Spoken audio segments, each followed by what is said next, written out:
नमस्कार मित्रांनो, मी Yogesh Mane ignite academy मध्ये तुमचं सर्वांचं स्वागत करतो। मित्रो, काल राज्यसेवेची पूर्व परीक्षा झाली। तुम्ही इग्नाइट अकॅडमीच्या आपल्या YouTube चॅनलवर टेक्निकलच्या सोल्युशनचा व्हिडिओ पण बघितला असेल। परशुराम शिंदे सर तो व्हिडिओ घेऊन आले होते। जर बघितला नसेल तर नक्की बघा, तुमची आन्सर की तिथे अवेलेबल आहे। तुमचा स्कोर काढा जेणेकरून तुम्हाला पुढच्या डायरेक्शन लक्षात येतील। जर प्री क्लियर होण्याचे चान्सेस वाटत असतील, 1-2 दिवसात आम्ही अंदाज तुम्हाला देऊ की किती मार्क लागतील, कारण तुम्ही सर्व जेव्हा चेक कराल तेव्हा आपल्याला एक अंदाज येईल की मुलांचे मार्क कसे आहे। पण मागच्या वेळेसच्या सारखं खूप हाय कट ऑफ जाण्याचीही शक्यता कमी वाटतात, कारण जागा कमी होत्या, त्यामुळे त्यावेळेचा कट ऑफ चांगला गेलेला होता। आता आपल्याला एकदा क्लियर झालं ना की बाबा माझी प्री निघू शकते, आता मेन्सची तयारी करायची, मग ती तयारी कशी केली गेली पाहिजे, राईट। कालावधी किती मिळतो, त्या मिळालेल्या कालावधीमध्ये आपला सिलेबस आपण कसा अरेंज केला पाहिजे, या सर्व गोष्टींबद्दलचे आज डिटेलमध्ये डिस्कशन मी या व्हिडिओमध्ये करणार आहे। तर चला बघू आपण ज्या ज्या काही इम्पॉर्टंट टिप्स मला तुम्हाला देता येतील। मी स्वतः इंजिनिअरिंग सर्व्हिसेसच्या 2 मेन्स क्लिअर केल्या। डिस्क्रिप्टिव्ह असते इंजिनिअरिंग सर्व्हिसेसची मेन्स, राईट, आणि इंटरव्ह्यू दिलेले आहे, त्यामुळे डिस्क्रिप्टिव्हची तयारी कशी करावी याच्या काही इम्पॉर्टंट टिप्स मी तुमच्यासोबत शेअर करू नक्की शकतो, राईट। तत्पूर्वी बघा की आपली इग्नाइट अकॅडमीची एक लाईव्ह बॅच, ही बॅच लाईव्ह फॉर्मॅटमध्ये असणार आहे। लाईव्ह प्लस रेकॉर्डेड, लाईव्ह झालं शिकवणं की त्याची रेकॉर्डिंग तुम्हाला अवेलेबल होईल। ही बॅच आपली 15 तारखेपासून म्हणजे 15 नोव्हेंबर 2024 पासून ही चालू होते। यासाठीचे ऍडमिशन आपले ओपन झालेले आहेत। Exclusively design for MES mains exam, right. MES mains साठीचीच ही आपली बॅच असणार आहे। एक्सपर्ट फॅकल्टीज असतील, राईट। अंकित जैन सर, मी, महाले सर या बॅच मध्ये शिकवणार आहोत आम्ही।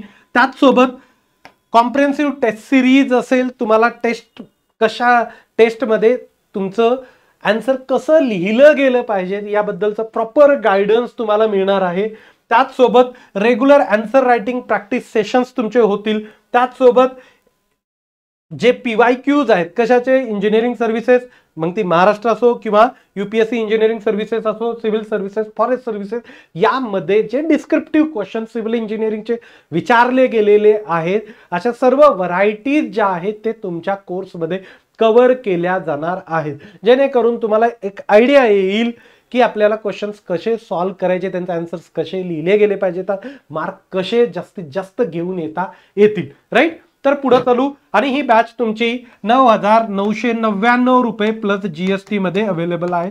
खूप अफोर्डेबल प्राइस सर्व विद्यार्थ्यांसाठी आपण ठेवलेली आहे। इग्नाइट अकॅडमीच्या ॲपची लिंक डिस्क्रिप्शन मध्ये दिली, ॲप डाउनलोड करा आणि बॅचला एनरोल आजच करून घ्या। 15 तारखेपासून या बॅच मध्ये शिकवणं चालू होईल, तोपर्यंत युट्यूबवर आपले गायडन्स सेशन येतच राहतील। आता बघा, सर्वात महत्त्वाचं म्हणजे टाइम फ्रेम आपल्याकडे काय आहे, राईट, हे सर्वात महत्त्वाची गोष्ट आहे, कारण जो टाइम आहे त्यामध्ये आपल्याला आपलं प्रिपरेशन कंप्लीट करायचं आहे। आता याच्यामध्ये बघा तुम्ही, महाराष्ट्र स्थापत्य अभियांत्रिकी सेवा 2025 याची जी मुख्य परीक्षा असणार आहे ती तुमची 16 मे 2026 ला असणार आहे, शनिवारी, राईट। आता सध्याचा टाइम हाच आहे, यदा कदाचित बदल झाला तर, पण आपल्याला हाच टाइम समोर ठेवून प्रिपरेशन करायची आहे। नक्की कालावधी किती मिळतो, 2 पेपर असतात, सकाळी एक होते, दुपारी एक पेपर होतो, क्लिअर। आणि निकाल त्याचा कधी आहे, तो ऑगस्ट 2026 मध्ये त्याचा निकाल एक्सपेक्टेड आहे, मे मध्ये एक्झाम होते। आजपासून बघितलं तर तुम्हाला 6 महिने 6 दिवस म्हणजे 187 डेजचा टायमिंग आपल्याला मिळणार आहे, जेव्हा मी हा रेकॉर्ड करतो व्हिडिओ। काय होतं की एखाद्या दिवस आमचा मागे पुढे व्हिडिओज युट्यूबला येतो, तर एखाद्या दिवसाचा याच्यामध्ये कमी जास्त होते। मी जेव्हा आज हा रेकॉर्ड करतोय तर 6 महिने 6 दिवस हे तुम्हाला कालावधी मिळणार आहे, टू बी प्रिसाइज 187 डेज एवढा कालावधी आहे। आणि या कालावधीमध्ये तुम्हाला प्रिपरेशन कंप्लीट करायचं आहे। आपलं स्ट्रक्चर काय, तर 2 पेपर होणार आहेत आपले, ओके। 200 मार्काचे 2 पेपर असतील, 3 तासाचा कालावधी असणार आहे, राईट। आणि डिस्क्रिप्टिव्ह पॅटर्न मध्ये हा पेपर होतो, त्यानंतर 50 मार्काचा तुमचा इंटरव्ह्यू, क्लिअर। हे आपला एक्झामचा पॅटर्न आहे, क्लिअर। तर याची आपल्याला 3-3 तासाच्या याची चांगल्या प्रकारे तो पेपर व्यवस्थित लिहिता यावा यासाठीची तयारी करायची, क्लिअर। तर बघून घ्या, ही तयारी जेव्हा मी करतोय तर माझ्यासाठी सब्जेक्ट कुठले आहे, तर सेक्शन ए मध्ये सॉम आहे, टॉस आहे, computer aided analysis and design of structure आहे, SA आहे, त्यानंतर स्टील आहे, CPM आहे, डिझाईन RCC1 RCC2, त्यानंतर ब्रिज, कॉन्क्रीट टेक्नॉलॉजी, प्रीस्ट्रेस आणि जिओटेक, राईट.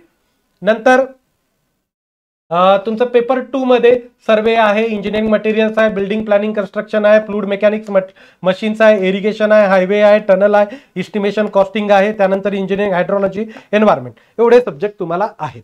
आता आपण काय करायचं आहे की आपल्या तर या अगोदर 2च मेन्स झाल्या, कुठली 2023 ची एक मेन्स आहे आणि त्यानंतर 2024 ची मेन्स, हे 2च आहे. तर आपल्याकडे 2 पेपर्स अवेलेबल आहेत, 2 पेपर आपल्याकडे 23चा आणि 24चा पेपर अवेलेबल आहे. अंकित सर याचं अनालिसिस सुद्धा तुमच्यासाठी घेऊन येणार आहे.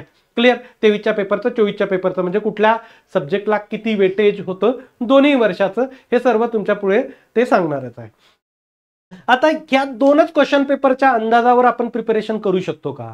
तर त्या 2 पेपरच्या क्वेश्चन पेपरच्या अंदाजावर जर आपण प्रिपरेशन करत असेल तर तो आपला महामूर्खपणा आहे, राईट. आपल्याला काय करावं लागेल की बाबा सिव्हिल इंजिनिअरिंग डिस्क्रिप्टिव्ह पॅटर्न मध्ये कुठल्या कुठल्या एक्झाम्सला होती तर याचा अंदाज घ्यावा लागेल. मग कुठल्या एक्झामला होती तर UPSC इंजिनिअरिंग सर्व्हिसेसचा मेन्सचा पेपर हा डिस्क्रिप्टिव्ह राहतो.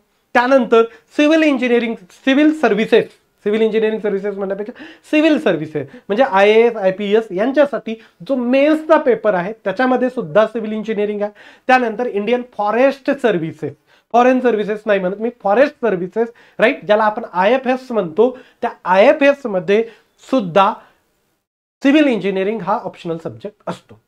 क्लिअर. म्हणजे आज माझ्याकडे बघायला गेलो तर महाराष्ट्र इंजिनिअरिंग सर्व्हिसेस व्यतिरिक्त 3 आणखीन एक्झाम लक्षात येतात. Engineering services, UPSC engineering services, right, त्यानंतर सिव्हिल सर्व्हिसेस आणि फॉरेस्ट सर्व्हिसेस. क्लिअर.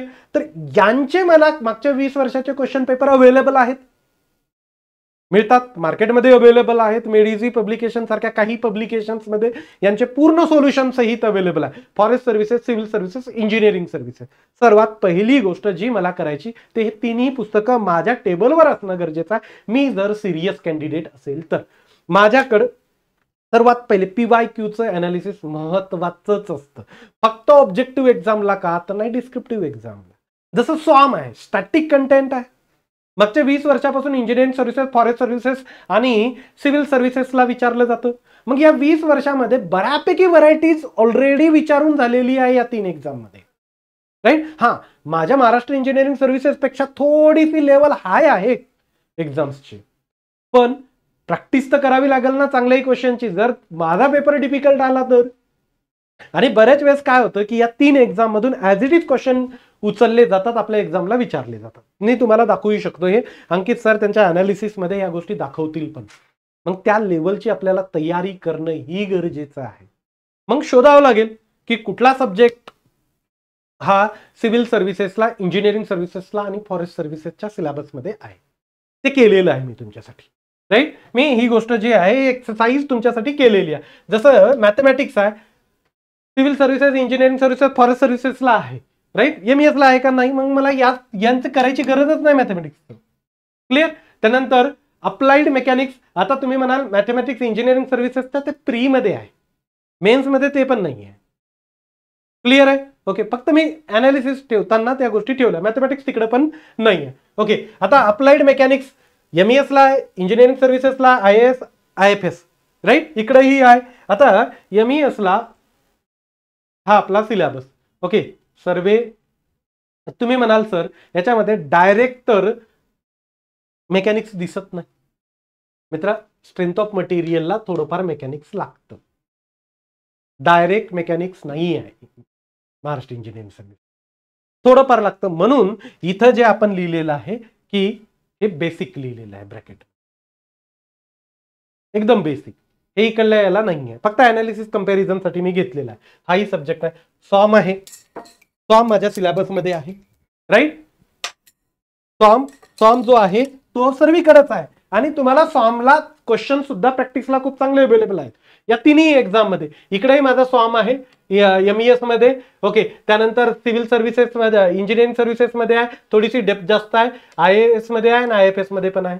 मी तिकडले PYQ फॉर्मसाठी लावू शकतो, कारण मी प्रत्येक सब्जेक्टसाठी जर वेगवेगळे बुक्स घेऊ लागलो, आता कुठलेही क्लास म्हणत असेल ते असेल, क्लास आपल्याला खूप चांगला गायडन्स करू शकतो, पण क्लासमधून व्हरायटीचेही क्वेश्चन्स कव्हर होतील, सर्व व्हरायटीचे क्वेश्चन्स कव्हर होतील, तर पण प्रॅक्टिस केल्याशिवाय, आणि प्रॅक्टिस फक्त रीड करून प्रॅक्टिस केली जात नाही मित्र, राईट. प्रॅक्टिस रीड करून होते का? नाही, तर प्रॅक्टिसला तुम्हाला पेन न पेपरवर लिहावंच लागल. नाही तर काय होतं की आपण क्वेश्चन एक्झाम मध्ये सॉल्व्ह करायला जातो, अर्धा क्वेश्चन सॉल्व्ह होतो आणि त्याच्या पुढच्या स्टेप्सच आठवत नाही, राईट. त्यामुळे कन्सेप्च्युअल अंडरस्टँडिंग तर लागतेच लागते, त्याचसोबत प्रॅक्टिस तगडी लागते. तर तुम्हाला फॉर्मचे या तिन्ही एक्झाम मध्ये क्वेश्चन्स अवेलेबल होतील. एसएचेही, राईट, इंजिनिअरिंग सर्व्हिसेसला थोडे आणखीन चांगले क्वेश्चन्स विचारले चालले. त्यानंतर स्टीलही तुम्हाला सर्वीकडेच आहे, क्लिअर. त्यानंतर आरसीसी आणि कॉन्क्रीट दोन्ही, तेही तुम्हाला तिन्हीकडेही मिळेल. सॉइल तिन्हीकडेही आहे, राईट. Foundation, right. त्यानंतर फ्लूइड मेकॅनिक्स तिन्हीकडे आहे. हायड्रॉलिक्स आहे, राईट. त्यानंतर हायड्रॉलिक मशीन्स आहे, हायड्रॉलॉजी आहे, इरिगेशन आहे, ओके. वॉटर रिसोर्स इंजिनिअरिंग, त्यानंतर एन्व्हायरमेंट इंजिनिअरिंग. इथं तुम्हाला आता बघा, काही जण म्हणाल की सर क्वेश्चन्स हे जे आहेत ना ते थेरॉटिकल पण येतात. जसं की तुम्हाला आता आपला क्वेश्चन पेपर आहे, हा जो क्वेश्चन पेपर आहे तुमचा, मी पूर्ण सर्व गोष्टी ज्या ज्या तुम्हाला लागणार आहे त्या सर्व ठेवल्या. तर हा पेपर तुमचा 2024चा रिसेंट वाला पेपर ठेवला पेपर 1 मध्ये, ओके. आता तुम्ही बघायला गेले त्याच्यात न्यूमेरिकल पण आहे आणि थेरी पण आहे, ओके. क्वेश्चन 1 मधला तुम्हाला 8 क्वेश्चन 5 मार्काचे,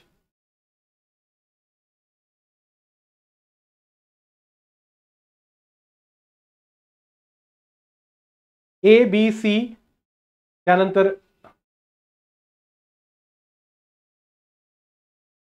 सॉरी राईट. इथं 8 क्वेश्चन 5-5 मार्काचे तुम्हाला आहे दिलेले आहे, राईट.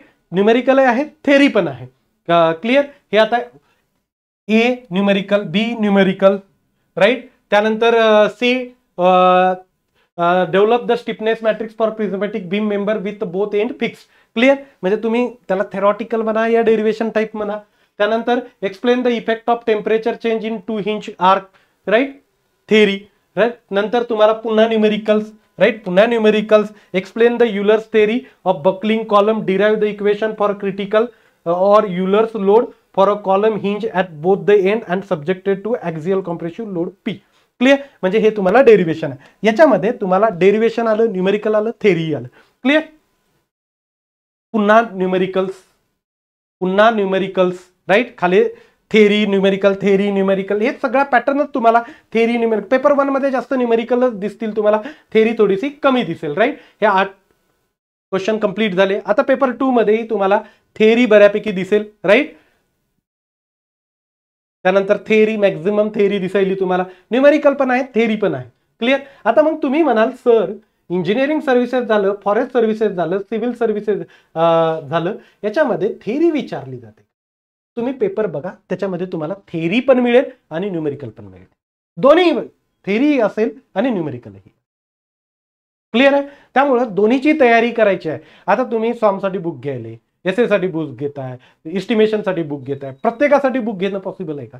त्यामुळे काय करायचं की याचे PYQचे सोल्युशन, मेड इझी वाल्यांचे तुम्हाला PYQचे सोल्युशन मिळतील, या तिन्ही एक्झामचे मिळतील. हे एक्झामचे काय 2च पेपर आहेत, राईट. हे 2च पेपर आहेत, पण या 3 एक्झामचा जो पेपर्स आहेत ना ते तुम्हाला अवेलेबल होऊन जाणार आहे. आता बघा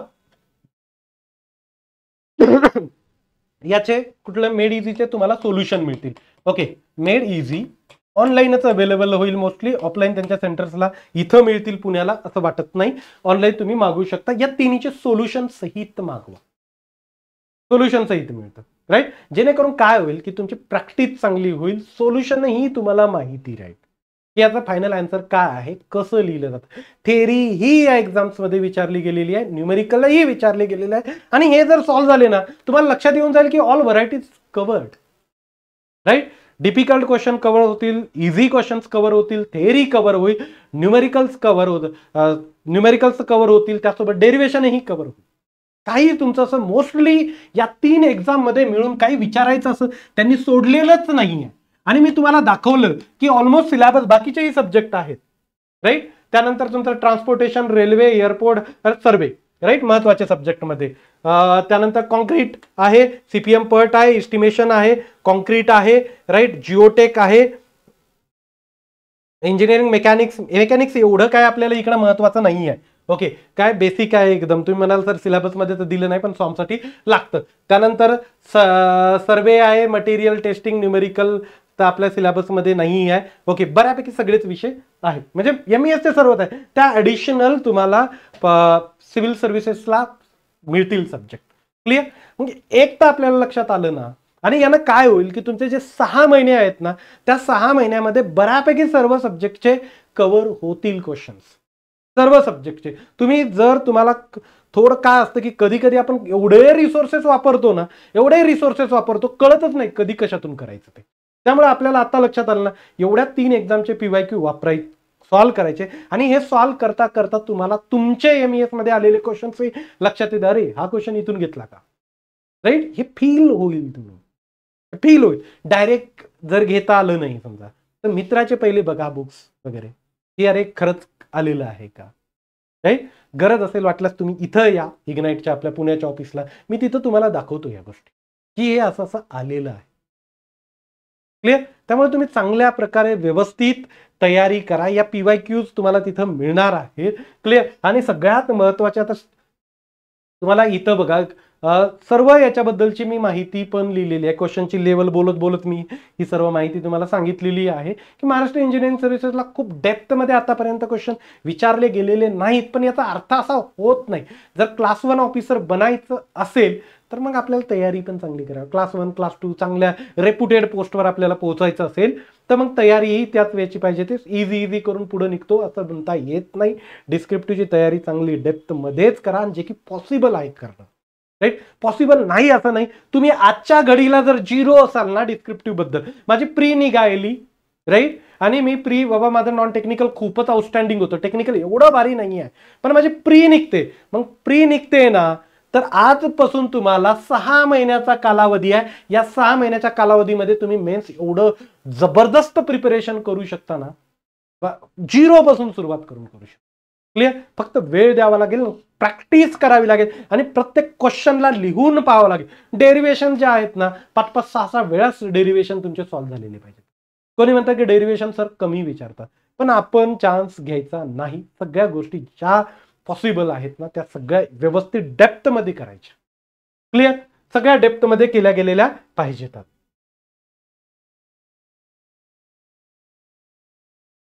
हे सगळं मी याच्यामध्ये माहिती वगैरे तुमच्यासाठी टाकलेलीच होती.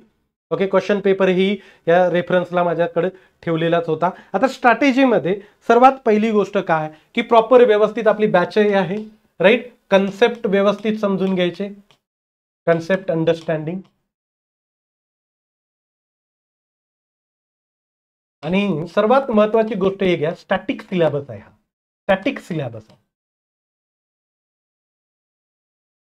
राईट. सिलेबस कसा आहे, स्टॅटिक आहे. आपलं करंट अफेअर सारखं वगैरे नाही आहे बाबा, पॉलिटी आहे, करंट रिलेटेड क्वेश्चन विचारला प्रीला, आता इथं असं नाही आहे, स्टॅटिक कंटेंट. क्लिअर आहे. त्यामुळे कन्सेप्ट अंडरस्टँडिंग एकदा झाली, स्टॅटिक कंटेंट आणि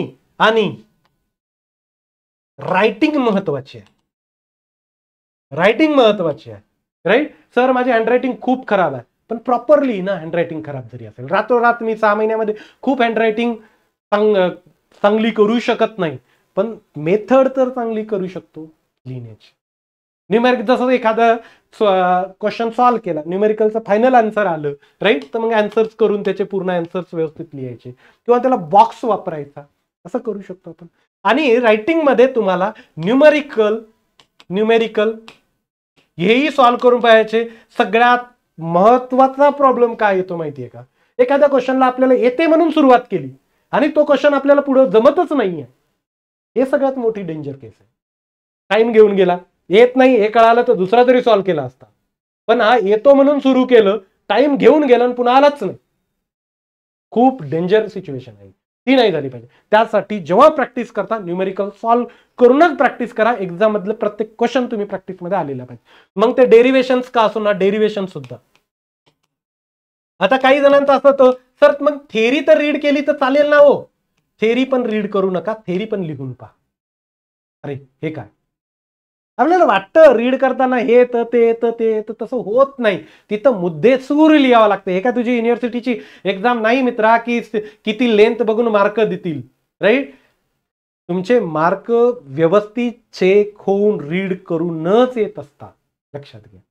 त्यामुळे व्यवस्थित लिहून पाहायचं. प्रत्येक गोष्टी थेअरी असेल तरीही व्यवस्थित लिहूनच थेअरीची प्रॅक्टिस केली गेली पाहिजे, राईट? आणि डेली डेली करा. रेग्युलर शेड्यूल असायला पाहिजे, राईट? रेग्युलर करा. आज केलं उद्या सोडलं तसं नाही, रेग्युलर करा. त्यानंतर प्रॉपर रिव्हिजन ठेवा, प्रॉपर रिव्हिजन ठेवा. रिव्हिजन प्रॉपर असायला पाहिजे. रिव्हिजन मध्ये कमतरता नको. जोपर्यंत तुमचं प्रॉपर रिव्हिजन नसणार ना तोपर्यंत नाही चालेल. क्लिअर? त्यामुळे रिव्हिजन व्यवस्थित असू द्या. ओके, हे काही पॉइंट सगळ्यात महत्वाचे आहेत. पीवायक्यूज लावायचेच आहेत. पीवायक्यू ईएसई, त्यानंतर IAS लिहितो मी वाटल्यास इथं, आणि IFS Indian forest services. Clear? यांचे पीवायक्यूज लावा. या पीवायक्यूज मध्ये बऱ्याचशा गोष्टी तुम्हाला फायनल पेपरमध्ये ॲज इट इज मिळण्याला काही हरकत नाही. क्लिअर? पुन्हा इग्नाइट अकॅडमीच्या टचमध्ये राहा. आपला टेलिग्रामचा ग्रुप जॉईन केला नसेल तर करा. ओके, आमच्याकडून जेवढे इनपुट देता येतील तेवढे आम्ही नक्की देऊ. आन्सर रायटिंग वगैरे सर्व गोष्टी व्यवस्थितपणे तुम्हाला सांगितल्या जातील. आपली जी बॅच आहे ती बॅच सर्वात अफोर्डेबल बॅच आहे महाराष्ट्रामधली तुम्हाला इंजिनिअरिंग सर्व्हिसेसच्या मेन्सच्या प्रिपरेशनसाठी, राईट? आणि अंकित जैन सर तुम्हाला मेंटॉर म्हणून या बॅचमध्ये कामी असणार आहे. काही डाऊट्स असतील तुम्ही सरांना विचारू शकता. प्रत्येक गोष्टीमध्ये तुम्हाला गाईड करण्याचा आमच्याकडून प्रयत्न असणार आहे. तुर्तास मी इथं थांबतो. Thank you so much guys for listening. Thank you so much.